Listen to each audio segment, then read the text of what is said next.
Hello, myself Kritika. I'm from Sivarajvel IAS Academy. இன்னைக்கு நம்ம என்ன பார்க்க போறோம்னா பிரிக்ஸ் சமிட் 2024. இந்த சமிட் பாத்தீங்கன்னா கசான் ரஷ்யால நடந்திருக்கு. இந்த டாபிக் பாத்தீங்கன்னா GS2ல இன்டர்நேஷனல் ஆர்கனைசேஷன்ஸ்ல கவர் ஆகும். வீடியோக்குள்ள போலாம். ஸோ இன்னைக்கு இந்த வீடியோல என்னென்ன கவர் பண்ண போறோம்னா, ஃபர்ஸ்ட் இது ஏன் நியூஸ்ல வந்திருக்கு, பிரிக்ஸோட பேக்ரவுண்ட் என்ன, நெக்ஸ்ட் பிரிக்ஸ்னா என்ன, அவங்களோட இனிஷியேட்டிவ்ஸ் இது வரைக்கும் அவங்க என்னென்னலாம் பண்ணியிருக்காங்க, அண்ட் இந்த 2024 சமிட்ல என்ன நடந்திருக்கு, அண்ட் அந்த சமிட்ல எஸ்பெஷலி டீடாலரைசேஷன் பத்தி பேசியிருக்காங்க. அந்த ஃபர்ஸ்ட் டீடாலரைசேஷன்னா என்ன, அண்ட் அதுல இருக்கிற சேலஞ்சஸ், இது எல்லாமே இதுல வந்து கவர் பண்ணுவோம். ஸோ ஃபர்ஸ்ட் இது ஏன் நியூஸ்ல வந்திருக்குன்னு பாத்தீங்கன்னா, பிரிக்ஸ் 2024 சமிட் ரஷ்யால இருக்கிற கசான் அப்படிங்கிற பிளேஸ்ல வந்து நடந்திருக்கு. இது பாத்தீங்கன்னா கிட்டத்தட்ட 9 கண்ட்ரீஸ்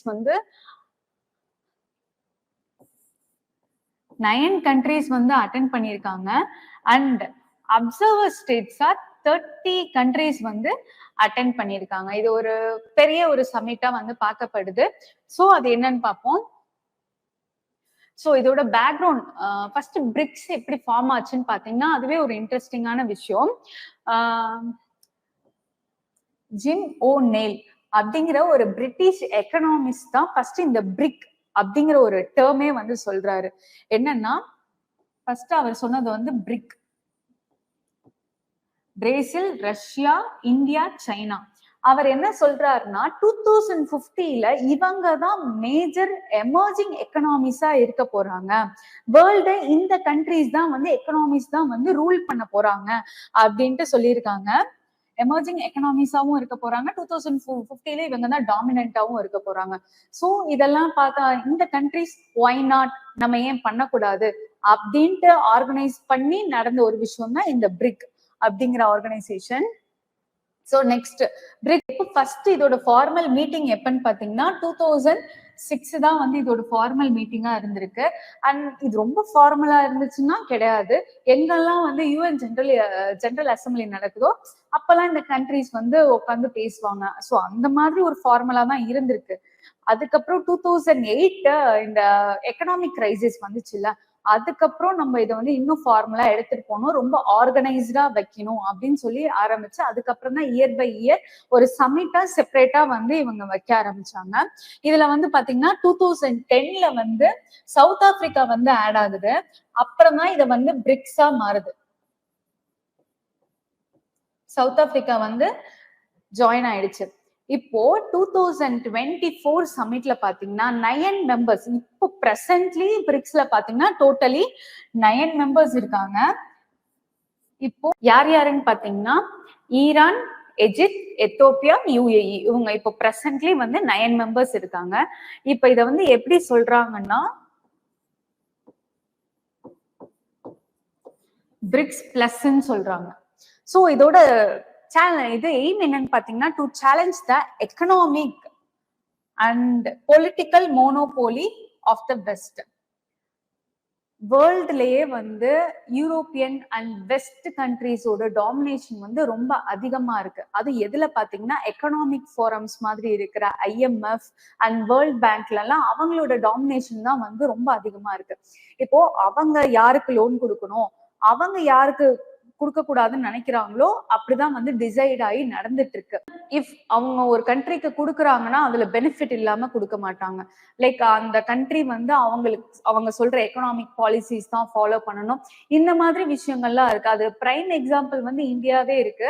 லைக் நம்ம LPG நம்ம வந்து கன்வெர்ட் ஆனோம் 1991ல. அது வந்து இந்தியாவா முடிவு பண்ணி வந்து மாற்றப்பட்டதே கிடையாது. IMF ஃபோர்ஸ் பண்ணதுனால மட்டுமே, எக்ஸ்டர்னலா ஒரு டெசிஷன் வந்து அவங்க புல் பண்ணதுனால மட்டுமே இந்தியா வந்து LPGயா வந்து 1991ல கன்வெர்ட் ஆயிருக்கு.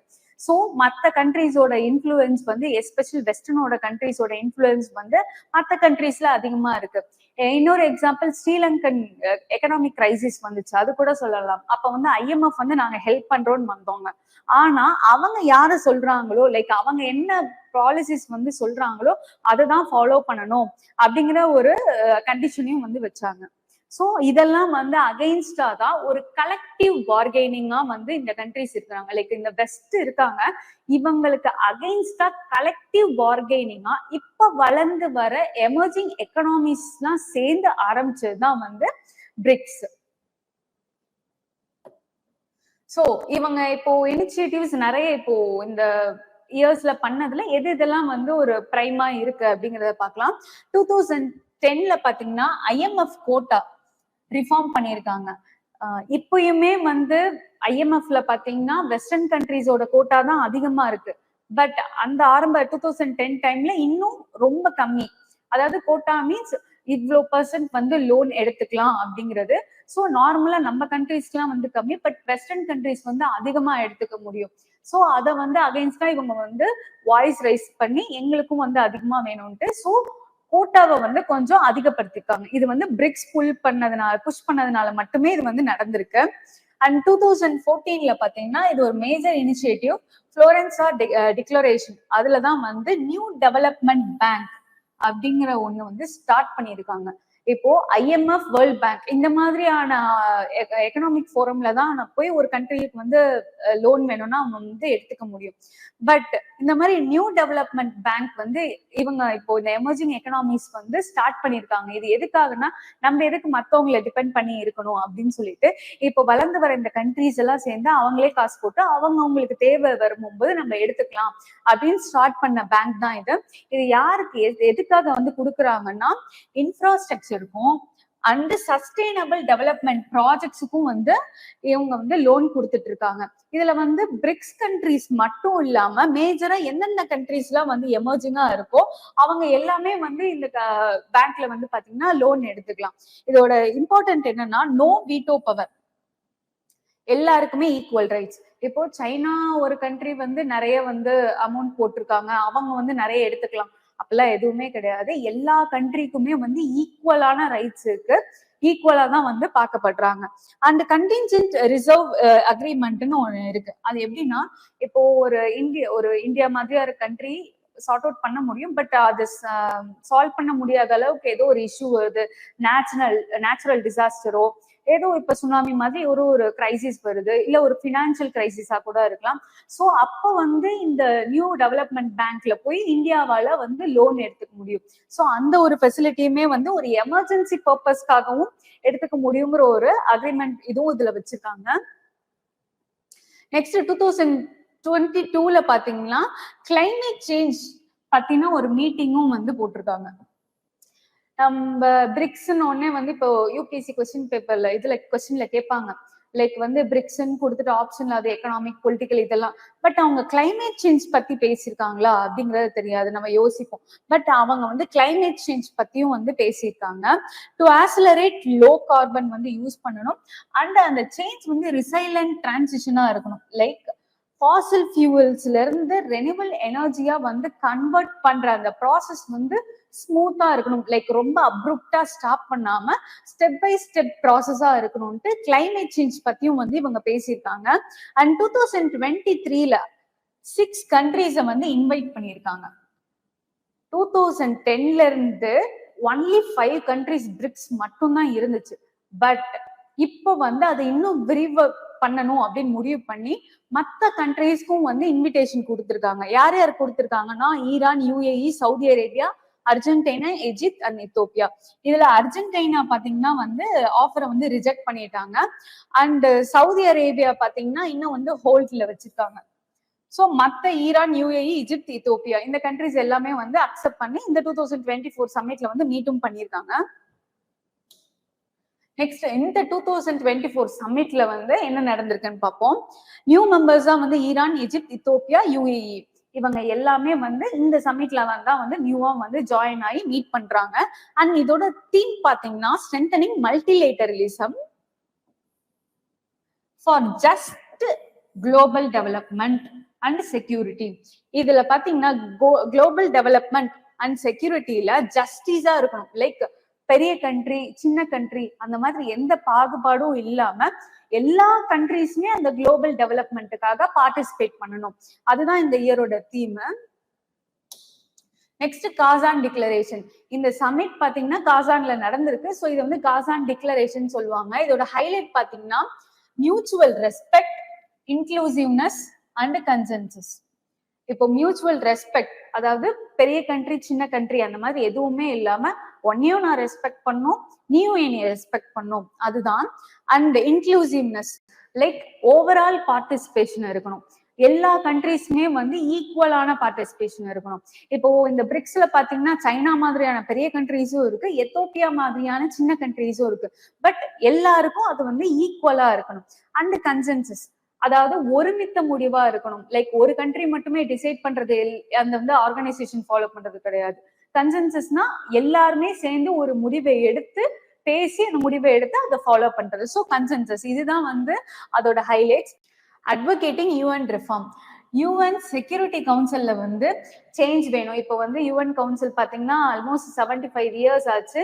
பட் நியூ வேர்ல்டு எக்கனாமிக் ஆர்டருக்கு ஏத்த மாதிரி அதுல வந்து எந்த ஒரு இதுவுமே இல்லை. ஸோ அதை வந்து சேஞ்ச் பண்ணும், ரிஃபார்ம் பண்ணணும்னு சொல்லியிருக்காங்க.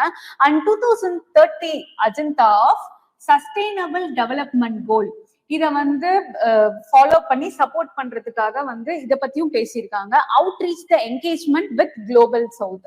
இது வந்து இப்போ குளோபல் சவுத் அப்படிங்கிறது வந்து ஒரு நியூ டேர்மா பேசப்பட்டு இருக்கு. அதாவது இப்போ நியூ டேர்ம்னு சொல்றாங்க. பிஃபோர் அதை வந்து தேர்ட் வேர்ல்ட் கண்ட்ரீஸ்ன்னு சொல்லுவாங்க, அதாவது நான் கொலோனியல் கண்ட்ரீஸ். எப்படி சொல்லணும்னா இப்போ வெஸ்டர்ன் கண்ட்ரீஸ், யூஎஸ்ஏ, யூரோப், இவங்கெல்லாம் வந்து டாமினேட்டரா இருக்காங்க. இவங்கெல்லாம் ஒரு part of country. Third world கண்ட்ரீஸ்னா யார் யாரெல்லாம் சொல்லுவாங்கன்னா இந்த பேலன்ஸ் இருக்குல்ல, இந்த கண்ட்ரீஸ் எல்லாமே சொல்லுவாங்க. ஸோ டாமினேட்டடா இல்லாத கண்ட்ரீஸ் என்னென்ன சொல்றாங்கன்னு பாத்தீங்கன்னா south America, Africa and Asian countries. இந்த ஏசியன் கண்ட்ரீஸ்ல எக்ஸப்ட் ரஷ்யா, ரஷ்யா வந்து தேர்ட் வேர்ல்ட் கண்ட்ரீஸ்ல வராது. ஸோ எக்ஸப்ட் ரஷ்யா, இந்த மாதிரி கண்ட்ரீஸ் எல்லாத்தையும் தான் வந்து குளோபல் சவுத்னு சொல்றோம். இதுல அவங்க என்ன சொல்றாங்கன்னா அவுட்ரீச் த என்கேஜ்மெண்ட்ங்கிறாங்க. லைக் இந்த மாதிரி குளோபல் சவுத் கண்ட்ரீஸ் கூட நம்ம வந்து அதிகமா ட்ரேட் பண்ணணும், கம்யூனிகேஷன் வச்சுக்கணும் பிரிக்ஸ் கண்ட்ரீஸ் அப்படின்னு சொல்றாங்க. அண்ட் கண்டம் த யூனிலேட்ரல் கோசிவ் மெஷர்ஸ், இல்லீகல் சாங்ஷன்ஸை பத்தி பேசுறாங்க. இது வந்து இல்லீகல் சாங்ஷன்ஸை பத்தி பேசுறாங்க. ஏன்னா இப்போ யூஎஸ் மாதிரியான கண்ட்ரீஸ் வந்து அவங்க நினைச்சா அவங்க எந்த கண்ட்ரீஸ் மேல வேணாலும் வந்து சாங்ஷன் போட்டுக்கிறாங்க. ஸோ இதெல்லாம் அகெயின்ஸ்டா தான் வந்து இந்த பிரிக்ஸ் பேசுது. இதுல ஒரு எக்ஸாம்பிள் கூட சொல்லலாம். இப்போ வந்து உக்ரைன் ரஷ்யா வார்ல பாத்தீங்கன்னா ரஷ்யா மேல யூரோப்பியன் கண்ட்ரீஸ் எல்லாமே வந்து சாங்ஷன் போட்டாங்க. லைக் அவங்க கூட ட்ரேட் பண்றது கிடையாது, இந்த மாதிரி பினான்சியலி வந்து அட்டாக் பண்ணாங்க. பட் இப்போ இஸ்ரேல் பலஸ்தீன் அட்டாக் நடந்துட்டு இருக்கு. பட் அவங்க வந்து இஸ்ரேலுக்கு வந்து எந்த பினான்சியல் நெருக்கடியும் கொடுக்கல, எந்த விதமான சாங்ஷனும் கொடுக்கல. இது எப்படி இருக்குன்னா நடந்தா எல்லாத்துக்கும் ஒரே மாதிரி நடந்துக்கணும். இவன் வந்து அவங்களுக்கு தேவைப்படுற பர்சன்ஸ் கிட்ட ஒரு கண்ட்ரிஸ்ட ஒரு மாதிரியும் தேவைப்படாத கண்ட்ரிஸ்ட ஒரு மாதிரியும் வந்து நடந்துக்கிறாங்க. ஸோ இதுக்கெல்லாம் அகெயின்ஸ்டா தான் வந்து கண்டம் பண்ணியிருக்காங்க. இந்த இல்லீகல் சாங்ஷன்ஸ் எப்படி ஆகுதுன்னா world economy, global trade and UN charter, international environment agreement, இந்த மாதிரி எல்லா ஆஸ்பெக்ட்லயும் வந்து இந்த இல்லீகல் சாங்ஷன் வந்து ஒரு கண்ட்ரியை வந்து அஃபெக்ட் பண்ணுது. ஸோ அதனால இது வந்து நம்ம பிரிக்ஸ் கண்ட்ரி, பிரிக் ஆர்கனைசேஷன் வந்து இது வந்து கண்டம் பண்ணியிருக்காங்க. And concern over rising global violence and conflict, இதுக்கு அகெயின்ஸ்டாவும் வந்து வாய்ஸ் ரைஸ் பண்ணியிருக்காங்க. லைக் அதை வந்து குறைக்கணும் அப்படின்ட்டு.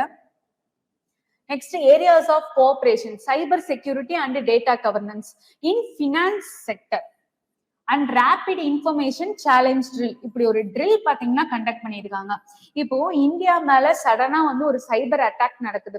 ஸோ இந்தியா அதை வந்து எப்படி வந்து டக்குன்னு வந்து முடிவு எடுக்கலாம், நெக்ஸ்ட் என்னென்ன ஸ்டெப் எல்லாம் எடுக்கலாம் அப்படின்ட்டு ஒரு இந்த பிரிக்ஸ் கண்ட்ரிஸ் எல்லாம் சேர்ந்து ஒரு ட்ரில் மாதிரி ஒரு பெஸ்ட் பிராக்டிஸ் என்னவா இருக்கும் ஒரு கோஆபரேட் பண்றதுன்னு கண்டக்ட் பண்ணியிருக்காங்க. And trade and economic cooperation support for MSME, இங்க இது எல்லாமே பாத்தீங்கன்னா வளர்ந்து வர எக்கனாமிக்ஸ், அதாவது எமர்ஜிங் எக்கனாமிக்ஸ். அதனால எம்எஸ்எம்இக்கு ரொம்ப இம்பார்ட்டன்ட் கொடுத்துருக்காங்க. இந்த பிரிக்ஸ் கண்ட்ரீஸ்குள்ளார அதிகமா நியூ ஸ்பெஷல் எக்கனாமிக் ஜோன்ஸ் வந்து கிரியேட் பண்ணணும்னு வந்து பேசியிருக்காங்க. Energy and climate just in energy transition. Just means justice in energy transition. அதாவது அந்த டிரான்சிஷன் வந்து ரொம்ப ஸ்மூத்தா இருக்கணும்னு சொல்றாங்க. இப்போ எக்ஸாம்பிள் வந்து ஜெர்மனி எடுத்துக்கலாம். ஜெர்மனி பாத்தீங்கன்னா ஒரு மேனுஃபேக்சரிங் ஹப். அங்க அதிகமான எனர்ஜி வந்து தேவை. சிங்கிள் டே நைட்ல பாத்தீங்கன்னா வந்து அந்த கவர்மெண்ட் வந்து ஆர்டர் போடுறாங்க சடனா, இல்ல இங்க எல்லாமே நீங்க வந்து ஒரு ரினியூவபிள் எனர்ஜி தான் நீங்க வந்து யூஸ் பண்ணணும், ஃபாசில் ஃபியூல்ஸ் யூஸ் பண்ணக்கூடாதுன்ட்டு ஆர்டர் போடுறாங்க. இதனால என்ன ஆச்சுன்னா அங்க வந்து ரெசெஷன், இன்ஃபிளேஷன், ஃபுட் பிரைசஸ் அதிகமாயிடுச்சு, ஃபினான்ஷியல் கிரைசிஸ், இப்போ பொலிட்டிக்கல் ஸ்டெபிலிட்டில இருந்து எல்லாமே வந்து ப்ராப்ளமா ஓடிட்டு இருக்கு. ஸோ அப்ரூப்டா ஒரு விஷயத்த வந்து ஸ்டாப் பண்ணாம இந்த ஜெர்மனில நடந்த ஒரு விஷயத்த வந்து ஒரு எக்ஸாம்பிளா எடுத்துட்டு எப்படி ஃபாசில் ஃபியூல்ஸ்ல இருந்து ஸ்டெப் பை ஸ்டெப் வந்து ரெனியூவபிள் எனர்ஜிக்கு எடுத்துட்டு போலாம் அப்படிங்கறத பத்தியும் இவங்க வந்து இதுல வந்து பேசியிருக்காங்க. Health and science initiative against AMR, anti microbial resistance பத்தியும் பேசியிருக்காங்க. இப்போ அது மேஜர் ஒரு இஷ்யூவா ஓடிட்டு இருக்கு. அண்ட் டிபி அண்ட் இதை கவுண்டர் பண்றதுக்கு நியூக்ளியர் மெடிசன்ல அதிகமான ஃபோக்கஸ் இருக்கணும், அதை என்ஹான்ஸ் பண்ணணும் அப்படின்னு சொல்லியிருக்காங்க. Next competition and tax cooperation. இப்போ யூரோப்ல கண்ட்ரீஸ்ல பாத்தீங்கன்னா ஒன்லி இந்தியா அண்ட் சைனாக்கு அகெயின்ஸ்டா மட்டும் ஒரு டாக்ஸ் போட்டுட்டு இருக்காங்க. என்னன்னு பாத்தீங்கன்னா ஸ்டீல் வந்து இந்தியால இருந்தும் சைனால இருந்தும் யூரோப்பியன் கண்ட்ரீஸ்க்கு அதிக அளவுல வந்து எக்ஸ்போர்ட் பண்ணிட்டு இருக்கோம் அட் சீப் காஸ்ட்ல. இதனால அங்க இருக்கிற ட்ரேடர்ஸ் வந்து அஃபெக்ட் ஆகுறாங்க. இப்ப அங்க யூரோப்பியன் கண்ட்ரீஸ் வந்து என்ன சொல்றாங்கன்னா, நம்ம மேல நீங்க வந்து ஃபார்மலா வந்து கார்பன் எமிஷன் இந்த மாதிரி எந்த ஸ்டாண்டர்டுமே ஃபாலோ பண்ணாம நீங்க வந்து ஸ்டீலை வந்து ப்ரொடியூஸ் பண்ணிட்டு இருக்கீங்க, அதனால நாங்க வந்து கார்பன் பார்டர் டாக்ஸ் போடுறோம் அப்படின்ட்டு ஒரு டாக்ஸ் வந்து போட்டிருக்காங்க. இது யாருக்கு மட்டும்னா ஒன்லி சைனா அண்ட் இந்தியா. இப்படி அவங்க இஷ்டத்துக்காக போடுறதுனால இத வந்து கேள்வி கேட்கறதுக்கு யாருமே இல்லை.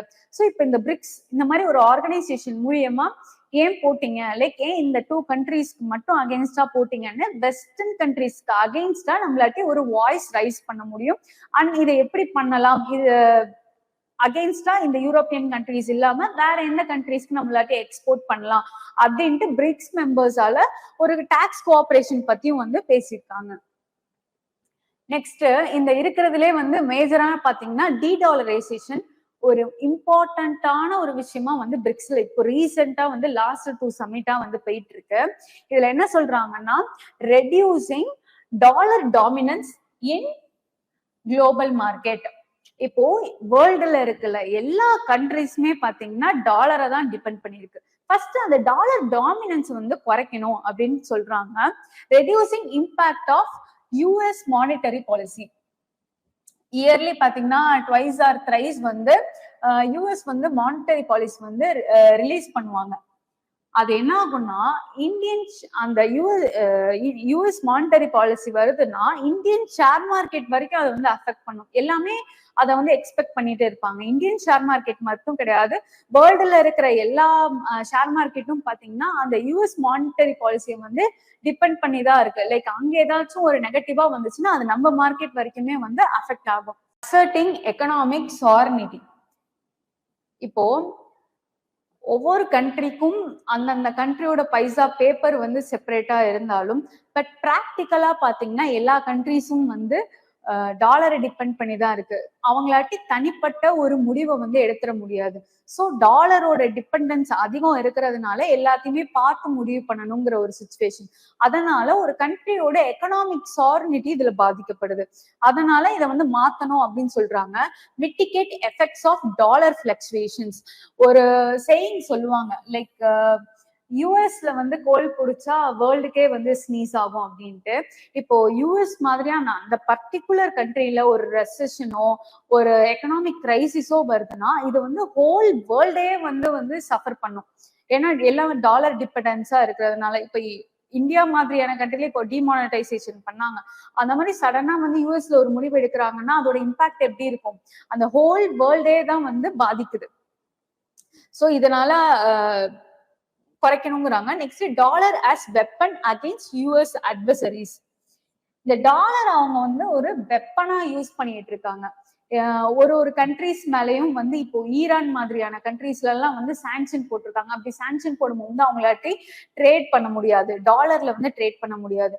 அண்ட் இந்தியாலயுமே பாத்தீங்கன்னா ஒரு 20 கம்பெனிஸ் மேல வந்து சாங்ஷன் போட்டிருக்காங்க. ஏன்னாக்கா அவங்க வந்து ரஷ்யா கூட ட்ரேட் பண்றாங்க அப்படின்னு சொல்லிட்டு. சோ டாலர் வந்து அவங்களுக்கு ஏத்த மாதிரி ஒரு வெப்பனா வந்து யூஸ் பண்ணிட்டு இருக்காங்க. 2023ல பிரேசில் பிரசிடென்ட் வந்து என்ன சொல்றாருன்னா, பிரிக்ஸுக்குன்னு ஒரு காமனான ஒரு கரன்சி வேணும் அப்படின்னு சொல்றாரு. அண்ட் 2024ல ரஷ்யன் பிரசிடென்ட் வந்து என்ன பண்றாங்கன்னா, ஒரு புரோட்டோடைப் பிரிக்ஸோட கரன்சி வந்து இப்படிதான் இருக்கணும்னு ஒரு புரோட்டோடைப்பையும் வந்து இந்த சமிட்ல வந்து ரிலீஸ் பண்ணியிருக்காங்க. ஸோ நெக்ஸ்ட் இப்போ வந்து சேலஞ்சஸ் லைக் இப்போ டீடாலரைசேஷன் பண்ணோம்னா அதுல என்னென்னலாம் வந்து இப்போ நம்ம வந்து சேலஞ்சஸ் வந்து ஃபேஸ் பண்ண போறோம் அப்படிங்கிறது தான். Impact on global financial stability. இப்போ வேர்ல்டுல பாத்தீங்கன்னா ஒரு சென்ட்ரல் பேங்க் கிட்டத்தட்ட எல்லா கண்ட்ரீஸும் 59% டாலரை தான் வந்து ரிசர்வா வந்து ஸ்டோர் பண்ணி வச்சிருக்காங்க. இப்ப சடனா வந்து டாலருக்கு வந்து வேல்யூ இல்ல, நம்ம டாலரை வந்து மாத்தணும், வேற ஒரு கரன்சி எடுத்துட்டு வர முடியும்னா அது எப்படி வந்து பாசிபிள் ஆகும்? இது வந்து ஒரு சடன் இதான் நம்மளால டிரான்சிஷன் பண்ண முடியாது. அண்ட் அது ஒரு பெரிய சேலஞ்சு. அதாவது அந்த டாலரை மாத்துறது, ரீப்ளேஸ் பண்றது அப்படிங்கிறது. Next thread to emerging economics. First இப்போ டாலரை மாத்துறோம், ரீப்ளேஸ் பண்றோம்னா ஃபர்ஸ்ட் அடி வாங்க போறது இந்த எமர்ஜிங் எக்கனாமிஸா தான் இருக்கும். ஏன்னா இவங்க தான் அதிகமா அந்த டாலரை வந்து டிபெண்ட் பண்ணி இருக்காங்க. இப்போ ஃபார் எக்ஸாம்பிள் டாலரை ரீப்ளேஸ் பண்ணி வேற ஒரு கரன்சியை வச்சிருக்கோம்னு பாத்துக்கோங்க. இப்போ 2 to 3 டிகேட் பாத்தீங்கன்னா இந்த எக்கனாமிஸ் வந்து ஒரு இன்ஃபிளேஷன், ஃபினான்ஷியல் கிரைசிஸ் இதெல்லாம் ஃபேஸ் பண்ண வேண்டிய ஒரு சுச்சுவேஷன் வரும். ஸோ இதுல அதிகமா அஃபெக்ட் ஆகுறது யாருன்னா எமர்ஜிங் எக்கனாமிஸா தான் இருக்கும். And creating viable alternative. இப்போ டாலரை ரீப்ளேஸ் பண்ற அளவுக்கு ஸ்ட்ராங்கா நம்மளாட்டி ஒரு கரன்சி கிரியேட் பண்றதும் ஒரு பெரிய சேலஞ்ச் தான். அந்த அளவுக்கு ஒரு ஸ்ட்ராங்கான கரன்சி வந்து டாலரை ரீப்ளேஸ் பண்ற அளவுக்கு வேணும். அந்த டிகிரி ஆஃப் ஸ்டெபிலிட்டி. இப்போ டாலர்ல என்ன பிரச்சனை அப்படின்னு பாத்தீங்கன்னா யூஎஸ் அதை அதிகமா வந்து வெப்பனா யூஸ் பண்றது மட்டும்தான் பிரச்சனை. மற்றபடி டாலர்ல எந்த பிரச்சனையும் கிடையாது. ரொம்ப ஸ்டேபிளான கரன்சியும் கூட. அதனாலதான் வந்து ட்ரேட் பண்றதுக்குலாம் வந்து ரொம்ப ஈஸியா இருக்கு. சோ இந்த மாதிரி ஸ்டேபிளான ஒரு கரன்சி வந்து கிரியேட் பண்ணணும். இப்ப பண்ற கரன்சி வந்து அது ஸ்டேபிளா இருக்குமா அப்படிங்கிறது தெரியாது. Next liquidity and acceptability. இப்போ இது அந்த டாலர் வந்து ரொம்ப லிக்விடிட்டி அதிகம். சோ அதே மாதிரி நம்ம கிரியேட் பண்ற கரன்சி வந்து டக்குன்னு லிக்விடிட்டி அதிகமா இருக்குமான்னு தெரியாது. அண்ட் பீப்புளால அக்செப்டபிளா இருக்குமா அப்படிங்கிறது தெரியாது. நெக்ஸ்ட் இன்க்ரீஸ்டு வாலடைலிட்டி இன் கரன்சி எக்ஸ்சேஞ்ச். இப்போ நம்ம கிரியேட் பண்ற அந்த நியூ கரன்சிக்கு வந்து மார்க்கெட்ல நல்ல வேல்யூவும் இருக்கலாம், இல்லைன்னா அது இல்லாம கூட போகலாம். ஸோ நம்மளாட்டி இதை வந்து ப்ரிடிக்ட் பண்ண முடியாது. ஸோ இதனால கரன்சி எக்ஸ்சேஞ்சில் நிறைய வாலடைலிட்டி இருக்கிறதுக்கும் வாய்ப்பு இருக்கு. ஸோ ஒரு டீடாலரைசேஷன் பண்றதுல இந்த அளவுக்கு சேலஞ்சஸ் இருக்கு. தேங்க்யூ.